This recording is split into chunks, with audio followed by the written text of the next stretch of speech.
말씀이 목말라 나아오신 모든 성도님들 사랑하고 축복합니다. 오늘 말씀은 우리가 잘 알고 있는 예수님과 사마리아 여인에 대한 성경 말씀입니다.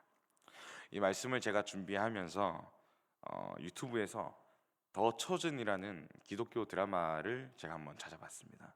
혹시 아십니까? 네, 굉장히 유명하고 재밌는 드라마인데요. 유튜브에 이렇게 찾아보시면은 사마리아 여인 편만 따로 편집한 10분짜리 영상이 있습니다. 그래서 지금 보시지 마시고요. 말씀을 묵상하신 후에 한 번 더 찾아보시면 또 더 큰 감동이 있을 것 같습니다. 꼭 한번 찾아보시기를 바랍니다. 오늘 말씀 한번 함께 보겠습니다. 1절에서부터 당시의 배경이 드러납니다. 예수님의 물로 세례를 주는 사역은 많은 제자들과 함께 성공적으로 이루어지고 있었습니다. 이윽고 요한의 세례 사역을 뛰어넘었다라는 이야기를 바리새인들이 듣고 흥미를 갖게 됩니다. 당시에 그래서 세례 요한이 베레아에서 체포된 후에 예수님은 유대를 떠나 갈릴리로 배경을 옮기십니다. 아직 예수님의 그때가 오지 않았기 때문에 당시 그 사람들에게 체포될 것을 피해서 떠나신 것입니다. 예수님은 갈릴리로 가는 길을 고르십니다. 사마리아를 통과하는 빠른 길과 또 유대인이 을에 가는 길인 해안을 따라 길게 돌아가는 길, 어떤 길을 가셨다고 성경 말씀에 나와 있습니까? 예수님이 사마리아를 통과하셨다라고 합니다. 사마리아를 통과하는 길은 매우 빠르지만 동시에 위험하고 험한 길이었습니다.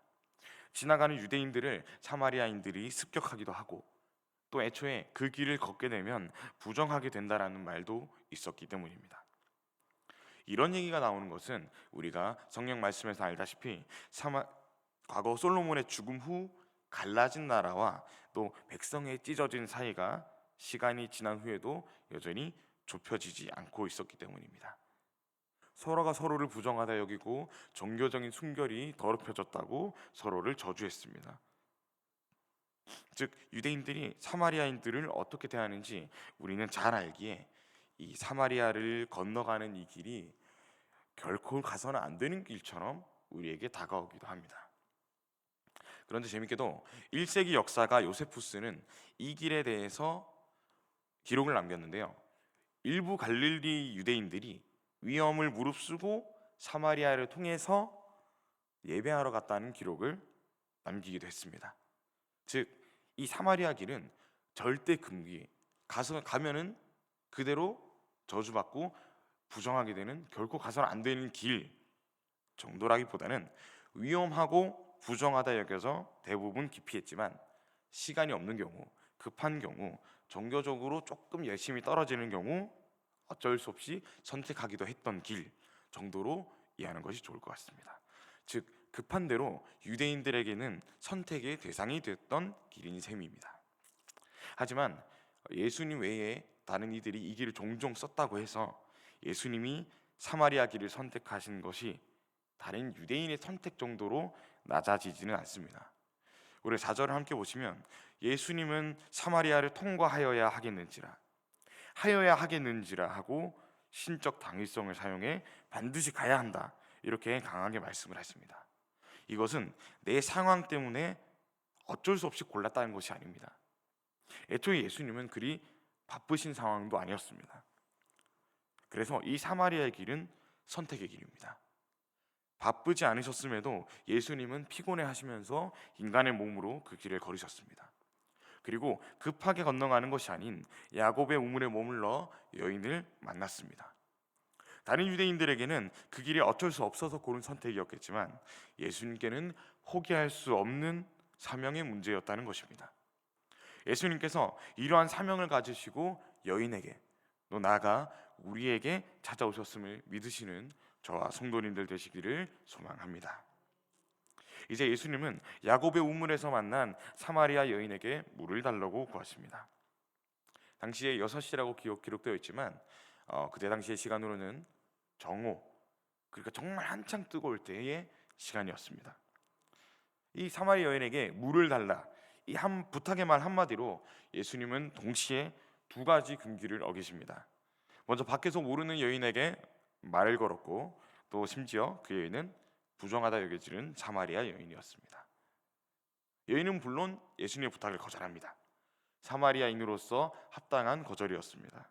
그런데 예수님은 한 번 더 부탁하지 않으시고 이상한 말씀을 하십니다.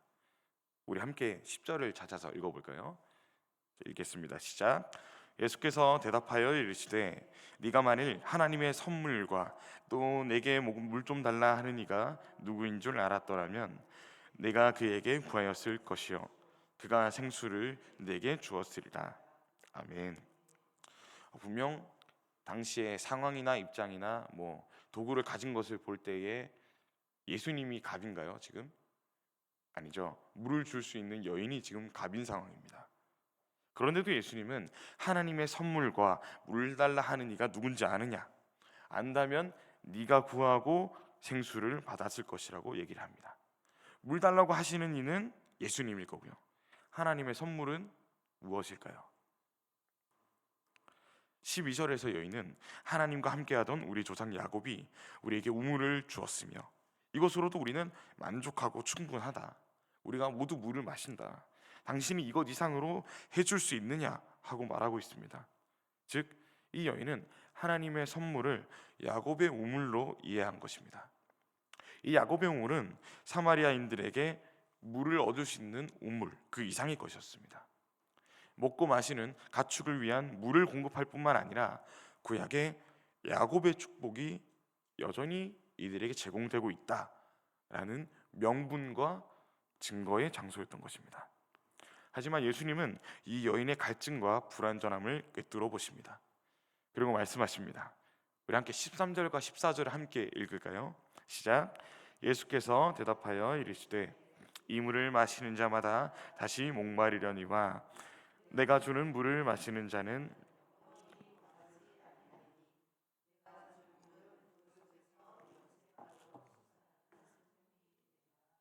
아멘. 이 여인은 사마리아인임을 제외하더라도 불완전한 사람이었습니다. 우리가 보면은 나타나는 숫자 중에 6이 계속해서 등장을 하는데요. 성경에서 숫자 6은 무엇을 의미하죠? 완전한 수치에 다다르지 못한 한계를 상징하는 불완전한 숫자입니다. 이 여인은 6시에 물을 길러왔으며 오늘 본문엔 없지만 6번째 남자와 함께 살고 있습니다. 무엇보다 요한복음에서 등장하는 개인적인 인물, 니고데모와 같은 인물의 6번째 순서로 등장합니다. 이 6이 3번째 반복되는 것은 결코 우연이 아닐 것입니다. 이 여인의 불완전함이 계속해서 강조됩니다.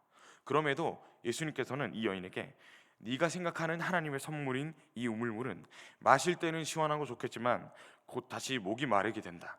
완전하지 않다. 이렇게 말씀하십니다. 반대로 예수님이 주는 물은 어떻다고 합니까? 영원히 목마르지 않다라고 하십니다. 사랑하는 성도님들, 저는 오늘 이 말씀을 보면서 내가 마셔도 계속 목마른 세상의 물만을 마시고 있었구나. 마시지 말아야겠다. 줄여야겠다. 이 정도의 묵상에 그치지 않고 더 나아가시기를 소망합니다. 이 여인은 결코 믿음이 없는 사람이 아니었습니다. 이후 하반절에서 볼 때에 자신의 자리에서 하나님께 예배드리는 신앙이 있는 사람이었습니다. 야곱의 우물도 감사하며 마시고 있었습니다. 남편도 어떻게든 두며 삶을 유지하고 있었습니다. 하지만 해결되지 않는 불완전한 삶을 보면서 자신도 모르게 목말라하고 있었습니다. 우리도 이 여인과 같지 않습니까? 야곱의 우물에서만 물을 떠서 마시고 있지는 않습니까? 우리가 아무리 교회 활동과 신앙생활에 힘을 쏟아도 우리는 여전히 목마릅니다. 세상에서 우리를 채워주는 물을 마시더라도 목마릅니다. 주위 성도님들의 사랑과 인정, 소속감을 얻어 겉은 생생해 보일지 몰라도 속은 바싹 말라 여전히 채워지지 않습니다. 예수님이 없는 삶은 어떤 짓을 하더라도 소용이 없는 것입니다. 예수님을 마시지 않고서는 분명 또다시 목이 마르게 된다는 것입니다. 사랑하는 성도님들, 수가의 자랑인 이 야곱의 우물은 곧 구약의 완성되지 않은 언약입니다. 그리고 예수님께서 주시는 이 생수는 더 이상 목마르지 않는 영생을 주시는 언약을 완성한 예수님 그 자체, 그리고 성령인 줄 믿습니다. 예수님께서 오심으로 언약을 완성하심으로 우리는 더 이상 목마르지 않습니다. 영생을 얻었기 때문입니다. 이를 신뢰하시기를 간절히 축복합니다. 제가 마지막으로 요한복음 7장 37절부터 39절까지 말씀을 읽어드리겠습니다. 누구든지 목마르거든 내게로 와서 마시라. 나를 믿는 자는 성경의 이름과 같이 그 배에서 생수의 강이 흘러나오리라 하시니 이는 그를 믿는 자들이 받을 성령을 가리켜 말씀하신 것이라. 아멘. 하나님을 예배하지만 여전히 삶에서 갈증을 느끼고 채워지지 않아 불완전하십니까? 불안하십니까? 그렇다면 예수 그리스도의 생수를 마시시길 소망합니다. 여인에게와 같이 우리에게 직접 예수님이 찾아오셨음을 신뢰하십니까? 그렇다면 주의 수를 믿고 생수를 마시기를 축복합니다. 오늘 하루도 기도하시며 우리 각자의 목마름의 원인에 대해서 하나님께 구하시겠지요. 채워달라고 구하시겠지요. 좋습니다. 기도하십시오.